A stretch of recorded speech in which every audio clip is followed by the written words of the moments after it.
इनको मैं ऐड करता हूँ। हाँ जी, न्यू थिंकिंग बताएँ क्या कहना चाहते हैं? जय भीम हाँ सर। जी। हाँ, Jai Bhim. Sir thank you sir. जी। आप जी, एक्चुअली सर आपके स्ट्रीम देख-देख के मुझे काफ़ी सारा परिवर्तन आया है। हुँ, हुँ। तो ऐसे ही मैं सर अभी मतलब पहले किताबों से काफ़ी पीछे भागता था। मतलब किताब जी, देख के भाग जाता था, अभी किताबों के पीछे भाग रहा हूँ। तो मैंने काफ़ी सारी किताबें मतलब खोजता हूँ इधर-उधर। तो ऐसे ही सर एक ओके। किताब मुझे मिली थी ये सीताराम चतुर्वेदी जी की किताब है। हुँ, हुँ। इन्होंने गोसाई तुलसीदास के ऊपर एक किताब लिखी है। ओके। तो उसमें जो है सर ये 1956 में उन्होंने प्रकाशित की थी ये किताब। और उसी साल जो है बाबा साहब अम्बेडकर ने नागपुर में दीक्षा दी थी 14 अक्टूबर को। हुँ, हुँ, हुँ। उसी साल की ओके। किताब है। इसमें इन्होंने बौद्ध धर्म के बारे में काफ़ी मतलब ऐसी गलत चीज़ें लिखी। सर मैं शेयर करना चाहूँगा सर मैं कोशिश करता हूँ शेयर करने की आपको। हाँ, नाम बताइए एक बार लेखक का नाम बताइए? सीताराम चतुर्वेदी। अच्छा चतुर्वेदी हैं। जी, ब्राह्मण है ना? हाँ, तब तो लिखेगा ही लिखेगा ब्राह्मण। वो बंदा। जी, तो उसमें जैसे अभी आप अभी अपने स्ट्रीम में अल-बरूनी की किताब में आप बता रहे थे कि पहले से ही जो है बाल विवाह की प्रथा थी। उसमें उन्होंने ये लिखा है कि बाल विवाह जो है जो मुस्लिम आए थे वो लूटते थे तो उनके डर से लोगों ने पर्दा प्रथा शुरू कर दी। बाल विवाह इन्हीं की वजह से शुरू की इसमें लिखा है। सर मैं शेयर करूँ क्या सर? कोशिश करूँ क्या शेयर करने हाँ, की? हाँ, शेयर कीजिए, कर दीजिए। देखते हैं ना अभी इन लोग को दरअसल भारत के लोग तो वो सारे नोट्स किताब नहीं पढ़ते हैं ना, तो ये बड़ी आसानी से बेवकूफ़ बना लेते हैं। इनकी सारी किताबें निकालनी पड़ेगी तब इन लोगों की असली हकीकत जो है वो सामने आएगी। हाँ, पेज नंबर आपने कितना बताया 18? 18 जी सर, ये इसमें हुँ। लिखा है देखिए हिंदुओं के मंदिर तोड़े। इसमें लिखा है सर जिससे त्रस्त होकर हिंदुओं को बाल विवाह और कन्याओं को घर और घूंघट के भीतर रखने की कुप्रथा चली। हाँ, ये लिख और रहा इस है 1250 से दिल्ली की हुँ, गद्दी पर 5 मुस्लिम वंशों के 35 शासक बैठे। इन सब ने नियमित रूप से हिंदुओं को जितना कष्ट देते बना उतना कष्ट दिया। उन्होंने हिंदुओं के मंदिर तोड़े, उन्हें जी, बलपूर्वक मुसलमान बनवाया, उनकी पूजा उपासना आदि में व्याघात देने के साथ-साथ उनकी कन्याओं का अपहरण भी किया, जिससे त्रस्त होकर हिंदुओं को बाल विवाह और कन्याओं के घर और घूंघट के भीतर रखने की प्रथाएँ चलानी पड़ी। तो जी इन्होंने सर। कह दिया है कि बाल विवाह इन्होंने तब किया जब ये क्या है मुस्लिम मुस्लिम शासक, वो भी जी, 1250 बता रहा है ये बंदा। जी सर। अब ज़रा हम अलबरूनी की किताब जो थी, अलबरूनी किस समय बता रहा था कि ब्राह्मण कब शादी करते थे, वो भी हम लोग देख लेते हैं। ये जी, जो चैप्टर था, ये चैप्टर है 69वाँ 69 चैप्टर है। अलबरूनी का भारत जो है, उसमें अलबरूनी ने पूरा एक चैप्टर लिखा है विवाह, मतलब जो यहाँ के लोग विवाह कब करते थे, स्त्रियों के मासिक धर्म से रिलेटेड उनकी क्या सोच थी, भ्रूण और प्रसव अवस्था पर उनका क्या चित्रण था, उसके बारे में लिखता है।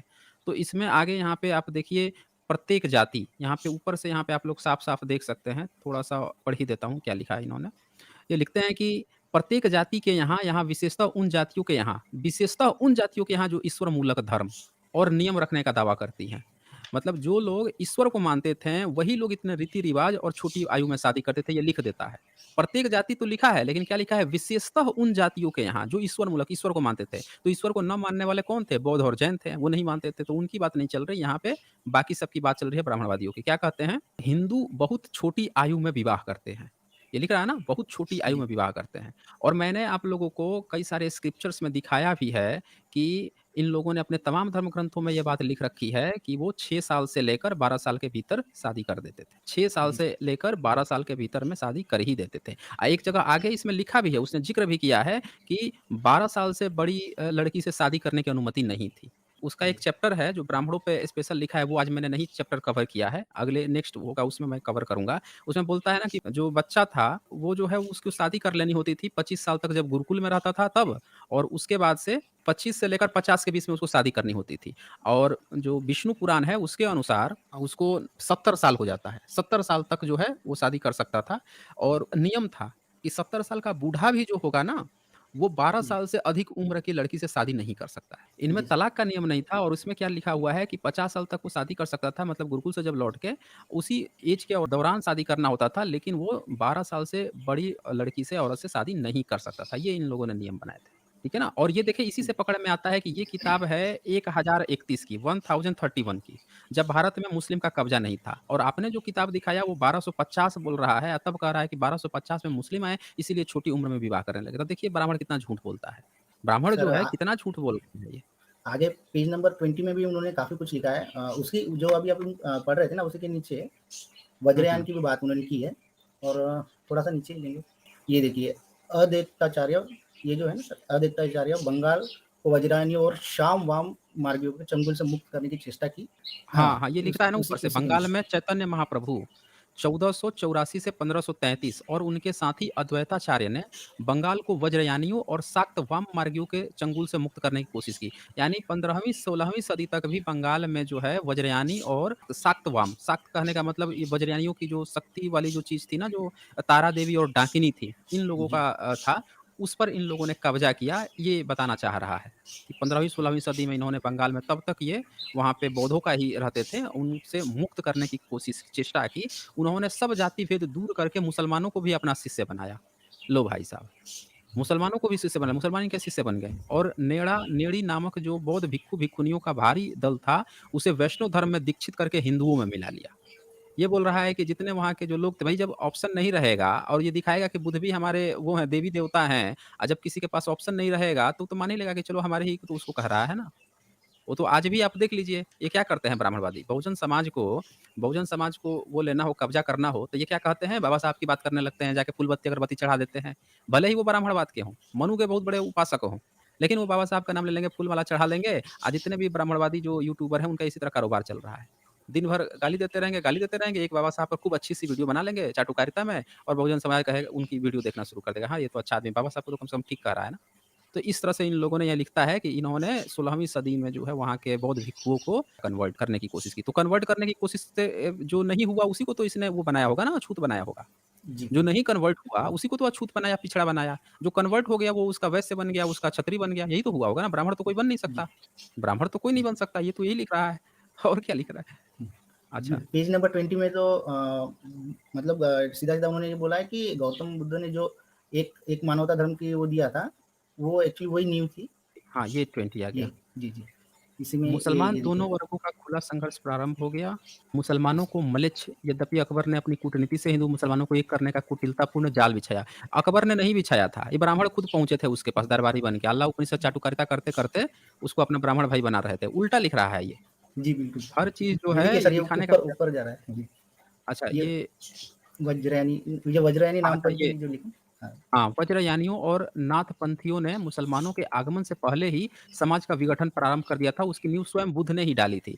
अरे भाई बुद्ध 2600 साल पहले थे। विघटन डाले होते तो 2600 साल पहले ही टूट के बिखर जाता ना। जी, डेढ़ जी। 2000 साल तक जो है चलता रहा, 15वीं सदी तक, यानी कि 2000 साल, 2000 साल तक बौद्ध भिक्षु में नहीं विघटन हुआ, अब विघटन हो गया। ये कितना झूठ बोल रहा है। अलबरूनी साफ-साफ लिखता है कि जब वो आया यहाँ पे तो उसको वो पुराना भारत नहीं दिखाई दिया।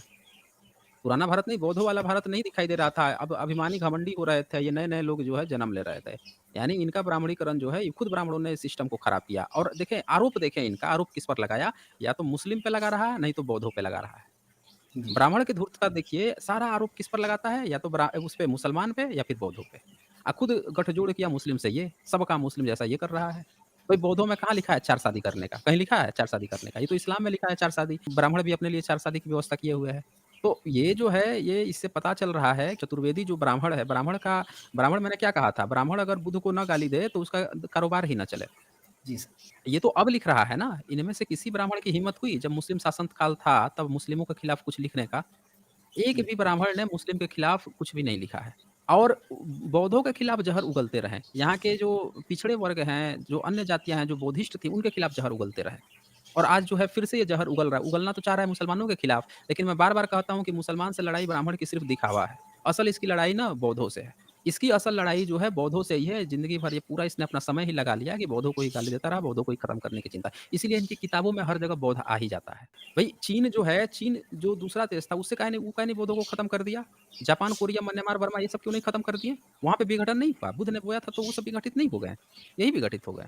तो ये ब्राह्मण जो है ना झूठा होता है, झूठ बोलते हैं। ये अब इसकी किताब पढ़िएगा तो पता चलेगा। 48 किलोमीटर, 75 किलोमीटर को कहता है कि ये हमारा देश है। उससे बड़ा हमारा देश नहीं। विघटन के बीज इसने बोए हैं। अब स्ट्रीम करूँगा एक कि ब्राह्मण ने कैसे भारत का विघटन किया है। इस पर अब सर करना ये पड़ेगा। हाँ, हाँ, सर ये बोलिए। किताब जो है उसी साल की है, जिस साल हुँ। में बाबा साहब ने धर्म परिवर्तन किया था। किताब भी 1956 को ही प्रकाशित हुई है सर। ये देखिए क्या कई। लिख रहा है, जिसका जलवंत प्रमाण विनय पिटक है, उन्हीं की परंपरा में पले हुए वज्रयानियों तांत्रिक प्रयोगों के द्वारा उस अभिनय को और अधिक उत्तेजित कर दिया। हे धूर्त व्यक्ति, सीताराम चतुर्वेदी, जरा ये बता दे कि जब विनय पिटक क्या है? विनय पिटक में तंत्र विद्या होती तो बुद्ध के समय से ही तंत्र विद्या आ गई होती। उस ढपोर संघ को ये नहीं पता है कि त्रिपिटक जो है अलग-अलग समय में, अलग-अलग कालखंड में और हर भिक्षु का अलग-अलग होता था। सब अपने विनय पिटक में बौद्ध भिक्षुओं के रहन-सहन के नियम थे ना विनय पिटक में, वो अपने लिए बनाते थे। अब जब कोई नई नई ब्रांच आएगी वो अपने लिए बनाएगा, हम कैसे तो उसको बोल रहा है कि बुद्ध के समय में बुद्ध के ने ही बोया था। ये कितना बड़ा धूर्त है इसको पता है कि बुद्ध ने विनय पिटक नहीं लिखा है। अभिधम्म जी। पिटक किसने लिखा है? बाद में जोड़ा गया इसको पता है कुछ? कुछ भी नहीं पता है, ये तो झूठ बोले जा रहा है, झूठ पर झूठ बोले जा रहा है ये। ब्राह्मण इस तरह से धूर्तता करता है, झूठी बातें लिखता है अपनी किताबों में बिना किसी ऐतिहासिक जानकारी के। जी न्यू थिंकिंग। सर इसी में ये इन्होंने जो है गोसाई तुलसीदास जी के बारे में बायोग्राफी लिखी है। इसी में एक चीज़ अच्छा, इन्होंने लिखा है, एक एक मिनट सर उनका नाम बताता हूँ, ये अब्दुल रहीम खान खाना को, ये किसी ब्राह्मण कन्या के विवाह के लिए सहायता की थी। ये गोस्वामी तुलसीदास की बायोग्राफी लिख रहा है, अब बौद्धों को गाली दे रहा है। जी, अब जी वो सर। तुलसी जो है सबसे बड़ा जातिवादी है। जी, तुलसी जो है सबसे बड़ा जातिवादी है। उसने अपने जी, रामचरितमानस में धर-धर के गाली दिया है किनको? तो भारत के पिछड़े अति पिछड़ों अंत्यजों को। उसकी जी तारीफ़ सर। कर रहा है, बौद्धों को गाली दे रहा है। ये समझ जी, जाइए ब्राह्मण कितना धूर्त होता है भाई साहब। ये सर चतुर्वेदी ना जो है ये कितना धूर्त है इसी से पता चल गया। जी सर, लेकिन सर इसी में एक पॉइंट वो भी है कि स्वयं हुँ, तुलसीदास ने किसी हुँ। मुस्लिम को शादी में मदद की, वो भी किसी ब्राह्मण कन्या के साथ, वो लिखा हुआ है पेज नंबर 2 पे सर। पेज नंबर 2 पे जी, क्या है तुलसीदास ने किससे शादी की? तुलसीदास ने नहीं, गोस्वामी जी ने अब्दुल अच्छा, रहीम खाना खां को किसी ब्राह्मण कन्या के विवाह के लिए सहायता दी। मतलब ब्राह्मण कन्या के विवाह के लिए कि ब्राह्मण कन्या से विवाह के लिए, और नीचे में उनका वो भी लिखा हुआ है और दोहा भी लिखा हुआ है। अच्छा ब्राह्मण जो है पता नहीं ये जितना भी अपना संवत बनाता था, सब मुगलों का संवत प्रयोग करेगा या बौद्धों का संवत? देखिए यहाँ कन्फ्यूज़ है, बोल रहा है गोस्वामी जी की आयु 126 से 127 होती है। रामानुजाचार्य का इसी तरह से आयु जो है 212 साल बता रखे हैं, 212 के 220 साल। इसी तरह से कौन-कौन से अगस्त्य मुनि का 4000 साल बता रखे हैं। ये सारे के सारे गपोड़े, इतने बड़े-बड़े गपोड़े होते हैं ये। अच्छा इसमें कहाँ लिखा हुआ है? ये मैं देख नहीं पा रहा हूँ यहाँ। पेज पराशर नंबर 2 पे। हाँ, ये ये अब्दुल आ रहीम गया ना? ये गोस्वामी। जी, हाँ, ये लिख रहा है इसी परंपरा के अनुसार गोस्वामी जी के पिता का नाम आत्माराम दुबे। ये गोस्वामी किसको बोल रहा है? तुलसी को बोल रहा है ना? जी, जी, हाँ, तुलसी के पिता का नाम आत्माराम दुबे और माता का नाम हुलसी, पत्नी का नाम रत्नावली और ससुर का नाम दीनबंधु पाठक। ससुर अच्छा पाठक और दुबे शादी किए थे। उस समय सरनेम था क्या ये? सरनेम होता तो वो लगाता ना वो। ये बाद जी, में सरनेम बनाए हैं सब। पाठक और पुत्र का नाम तारक था। माता के हुलसी नाम के संबंध में कथा है कि गोस्वामी जी ने अब्दुल रहीम खान खाना को किसी ब्राह्मण की कन्या के विवाह के लिए सहायता पद लिखा था। भई किसी पत्र कुछ लिखा होगा ऐसा, कुछ उसने शब्द हाँ, हाँ। में वो किया है उन्होंने। गोस्वामी ने अब्दुल रहीम खान खाना को किसी ब्राह्मण की कन्या विवाह के लिए सहायतार्थ पद लिखा था। अरे भाई तो उसको क्यों पत्र लिखेगा? अब्दुल रहीम जो है वो खुद ही गरीब था वो। वो तो खुद ही भक्ति किया करता था सब चीज़ दान पुण्य करके। वो किसकी क्या सहायता कर सकता था? ये लग रहा है कि किसी मुस्लिम से शादी करवा रहा होगा किसी ब्राह्मण की। जी, जी, जी, वही तो है, इस उसमें नीचे में और भी लिखा हुआ है, वो पेज नंबर मैं बताता हूँ सर, उसके उसी के उत्तर बारे में में लिखा है। सहायता देते हुए खान खाना ने लिखा था गोद लिए हुलसी फिरे तुलसी सो सुत होय। स्वयं जी, गोस्वामी जी भी रामचरितमानस में लिखा है राम ही प्रिय पाचन तुलसी सी तुलसीदास हित ही हुलसी सी। यह राम कथा तुलसीदास के हित के लिए हुलसी के हृदय के समान है। ये देखें यहाँ पे इसने गोला मार दिया ना, पूरी बात नहीं बताया। जी, ये बताता नहीं, ना कि नहीं। उस लड़की के साथ क्या प्रॉब्लम हुई थी, क्यों लिखवाया था, तो ये इसी तरह से गोला मार देते हैं। जहाँ पे इनकी जी। पोल खुलती है, वहाँ पे गोला मार देते हैं ये। और एक चीज़ सर इसमें वो अपनी पत्नी से इतना नफ़रत करते थे कि उनकी रत्नावली से ना? पत्नी जी, जी, काफ़ी नफ़रत करते थे। वो पेज नंबर 5 पे दिया है हाँ, तो उसका कि कारण था उन्होंने ना, एक बार जी, अंधेरे रात में शायद पहुँच गया था ना, तो देखा वहाँ पे जी, जी, सीन जी। तो वो भड़क गया वो। जी, जी, जी। ये ऐसा 5 ही है नंबर सर। पेज बताया ना आपने? नहीं हाँ। मतलब वो कहती है, फिर उसके बाद अच्छा में यादव वो लोगों से बड़ा नफ़रत करता था ये, तुलसिया जो है, जो यादव लोग हैं, उनसे बड़ा नफ़रत करता था। जी, जी। ये पेज नंबर जो है 1 मिनट सर मैं बता रहा हूँ पेज नंबर 12 ये और 13 पाँच में देखिए अनुरक्त सर। है ना?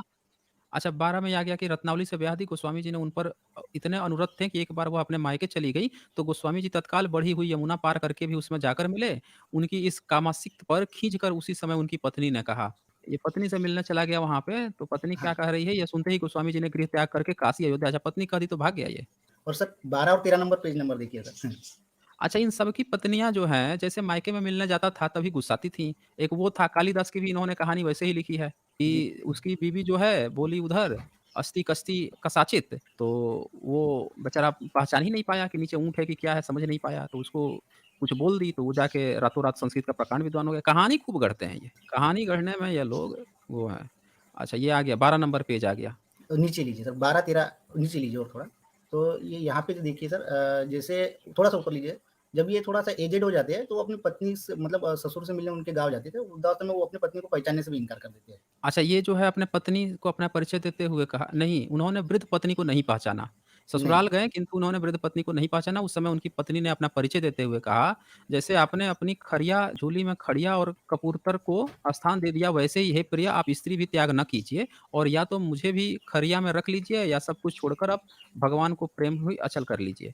यह सुनकर तत्काल उन्होंने वह झोली भी एक ब्राह्मण को दे दी। कहा जाता है कि भाषा में रामचरितमानस लिखने पर काशी के पंडितों ने उन्हें बड़ा त्रस्त किया, किंतु जब साक्षात विश्वनाथ जी ने उस पर हस्ताक्षर कर दिए, तब वह प्रमाण मान लिया गया। देखिए ये कितना जी, ये चतुर्वेदी कहानी पढ़ा रहा है दोस्तों। उस समय जो है मुगलों का शासन था भारत में। अब विश्वनाथ जो हैं, शिव शंकर भोलेनाथ जो हैं, वो आके उसका किताब पर हस्ताक्षर करके गए भई। रामचरितमानस पे हस्ताक्षर करके गए कि ये देखो ये मेरा ऑथेंटिक किताब है। कहा जाता है ना कि भई ईश्वरीय किताब है कि नहीं है। ये ब्राह्मण पढ़ा रहा है पट्टी, चतुर्वेदी जो ब्राह्मण है, 4 वेदों का ज्ञाता है। ये क्या बता रहा है कि तुलसी की किताब पर साक्षात विश्वनाथ जी ने हस्ताक्षर करके सबूत दिया। अब कौन-सी भाषा में दिया होगा जी? न्यू थिंकिंग आपको पता क्या नहीं। लगता है कौन-सी भाषा में दिया होगा? सिग्नेचर किस लिपि में किया होगा? सर पाली प्राकृत में दिया होगा क्योंकि उससे पहले तो संस्कृत तो थी नहीं, संस्कृत तो नहीं होगी, नागरी लिपि में होगी। अगर अच्छा उनके पब्लिक उन्होंने रखा होगा तो। जी, पब्लिक यहाँ पे ज़रा एक चीज़ ध्यान से सोचिएगा कि जब इज़राइल जब आज़ाद हुआ था, तो वहाँ के जो यहूदी थे, उन्होंने उस देश की भाषा जो हिब्रू थी, जो 2000 साल पुरानी भाषा है, 2 ढाई हज़ार साल, उस भाषा में लिपि जनरेट कर, उसकी डिक्शनरी तैयार कर और उसी को अपना राजकीय भाषा बनाया, उसी को उन्होंने वहाँ प्रचार में फैलाया। अच्छा, क्यों? क्योंकि उनसे उनका जुड़ाव था और भारत की पुरानी भाषा पाली प्राकृत थी। अब ब्राह्मणों ने पाली प्राकृत की जगह पर संस्कृत ये ब्राह्मण पढ़ते थे, लेकिन इन्होंने राजभाषा भारत का क्या बनाया? हिंदी, जो किसी की भाषा नहीं थी। हिंदी जो है किसी की भाषा नहीं थी। उसको इन्होंने यहाँ की भाषा बनाई जो पिछले 100 साल में विकसित हुई है। ये सोचिए कितना बड़ा षड्यंत्र है। हर व्यक्ति जो है अपने देश की प्राचीन भाषा को अपना राजकीय बनाता है और इन्होंने किसको बना दिया? हिंदी को। हिंदी में जितने लेखक थे, सब के सब ब्राह्मण थे। एक भी शूद्र नहीं। बाबा साहब तो इंग्लिश में लिख के गए। इंग्लिश में गए अंग्रेजों के यहाँ पढ़े, विदेश में पढ़े तो उन्होंने इंग्लिश में लिखा। ब्राह्मण हिंदी का प्रचार किया, नई भाषा जनरेट किया, वो संस्कृत को क्यों नहीं बना दिया? वो पाली प्राकृत को क्यों नहीं बनाया? या यही भारत की जो क्षेत्रीय भाषा थी, बंगाली थी, मराठी थी, तेलुगु थी, साउथ के इतनी सारी भाषाएँ थी, उनको क्यों नहीं बनाया? ये हिंदी नई भाषा क्यों जनरेट किया? इसमें बहुत बड़ा एक षड्यंत्र है दोस्तों, ये समझना पड़ेगा ये। वो चाहता नहीं है कि भारत की एंशिएंट कल्चर को आप जान सकें। नया परोस देगा, विदेशी का कुछ लाके परोस देगा, पुराना आपका ओरिजिनल कोई चीज़ नहीं परोसने वाला।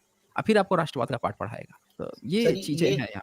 सर ये सुनकर तत्काल उन्होंने वह झोली भी किसी ब्राह्मण को दे दी। यानी इसका मतलब वो इतना हुँ, नफ़रत करते थे अपने वाइफ़ से, या तो हुँ। उनसे इंस्पायर होके उन्होंने अगर वो जो भी रामचरितमानस जो भी किताबें लिखी, तो उनको तो वही मिला होगा ना, तो इतनी नफ़रत करने की ज़रूरत नहीं थी कि मतलब वो बोले कि मुझे अपना लो, तो वो किसी और को ही झोला दान दे दे रहे। मतलब वो दिखता है कि हुँ, उसमें हुँ। काफ़ी नफ़रत करते थे वो अपनी पत्नी से। ये देखिए, ये तो बड़ा महान व्यक्ति है। ये देखिए ये क्या कह रहा है। तुलसीदास जी एक बार वृंदावन गए, वहाँ साधुओं की पंगत हो रही थी। वहाँ भीड़ होने के कारण तुलसीदास जी जूतों के पास जा बैठे। जब लोग उन्हें परसने लगे तो उनसे पूछा आप किस पात्र में लेंगे? तो उन्होंने एक महात्मा का जूता उठाकर कहा इसी में दे दीजिए। लो भाई जूता में पकड़ के खा रहा है ये तो। इस विनयशीलता पर लाभदास जी ने उन्हें अपने गले लगा लिया। बाप रे बाप! इसी प्रसंग में जब वे कृष्ण जी के मंदिर में दर्शन करने गए और वहाँ कृष्ण की त्रिभंगी मूर्ति को देखा। बताइए कृष्ण की त्रिभंगी मूर्ति कहाँ से होगी? बुद्ध की मूर्ति को त्रिभंगी मूर्ति बोल रहा है कृष्ण की। कितना धूर्त है ये देखिए। इस पर कहा कि मूर्ति ने मुरली छोड़कर धनुष बाण धारण कर लिया। लो भाई साहब! ये तो कहानी ये किताब रखा है या क्या इसने कचरा फैला दिया ये तो। ये सब काम तुलसिया के साथ चमत्कार पर चमत्कार हो रहा है मुगल शासन पे, लेकिन इसका राजा जो है हाथ में तीर तीर धनुष भाला लेकर उसमें मंदिर में बैठे हुए हैं। किसी की हिम्मत नहीं हुई कि मुगलों से लड़ ले। उसी समय मुसलमान से बाबरी मस्जिद बन रही थी सर। हाँ, बाबरी मस्जिद भी बन रही थी, तुलसिया का मुँह उस पर एक बार भी नहीं खुला। एक बार भी नहीं खुला। ये मुस्लिम को लेटर लिख रहा है ब्राह्मण की कन्या का शादी करवाने के लिए और जो है ये जो है गाली दे रहा है मुसलमान को और बौद्धों को इतना चमत्कार पर चमत्कार हो रहा है, इसके भगवान का वो भी तुलसी के समय में। ये समझिए कि ये ब्राह्मण कितना धूर्त होते हैं। ये है ब्राह्मणों की कहानी दोस्तों। ब्राह्मण जो है इतना धूर्त होता है, चमत्कार पर चमत्कार मुगल शासन में करवा रहा है, लेकिन इसके एक भी भगवान जो है मुगलों से लड़ने नहीं आए। आपने अच्छा किया, जी, ये गपूड़ लाल की जो है किताब जो है यहाँ पे सार्वजनिक रूप से आपने दिखवा दिया कि ये कैसे-कैसे ब्राह्मण की कोई भी किताब जो है, दोस्तों इसी से आप समझ जाइए कि उसकी किसी भी किताब को पढ़कर आप सत्य नहीं पता लगा सकते। झूठा होता है, हर किताब में झूठ लिखता है, बार-बार झूठ लिखता है, कई बार लिखता है, फिर से एक बार झूठ लिखता है और हर बार की तरह हमेशा झूठ लिखते रहेगा वो। जी हुँ, सर। हुँ। इन्होंने जो पेज नंबर 20 जो बताया ना, उसमें उन्होंने वज्रयान, तंत्रयान सबके बारे में लिखा, पूरा पेज वो 20 का 19 में लिखा हुआ है। उसके बाद में और भी नीचे काफ़ी जगह उन्होंने वो मेंशन किया है बौद्ध धर्म के बारे में। मतलब ये मुझे ऐसा लग रहा था कि जब 14 अक्टूबर 1956 को बाबा साहब ने जब दीक्षा ली थी नागपुर में, उसी के हुँ, बाद ये हुँ। किताब प्रकाशित हुई। एक्चुअली वो नेगेटिविटी फैलाने की शायद उनको लगता होगा कि अब ये जैसे बाबा साहब ने लिया तो और भी कोई लोग लेंगे तो इन्होंने ऐसा ही कुछ ऐसा मेंशन कर दिया, उसमें ज़रूरत तो नहीं थी वो सब चीज़ें लिखने की। तो उन्होंने ज़बरदस्ती उसमें बीच-बीच में काफ़ी जगह उन्होंने वो घुसाया हुआ है नहीं, उसमें। ब्राह्मण जो है ना, ब्राह्मण जो है, उसकी बुद्ध मार्ग से नफ़रत ही नफ़रत है। ये बाबा साहब के समय में किताब लिखा ना, तो ऐसी हज़ारों किताब मौजूद है, जो 9वीं सदी से लेकर 16वीं, 17वीं अंग्रेज़ों के समय तक ये लिखते रहे हैं, अब बुद्ध को गाली देते रहे हैं ये।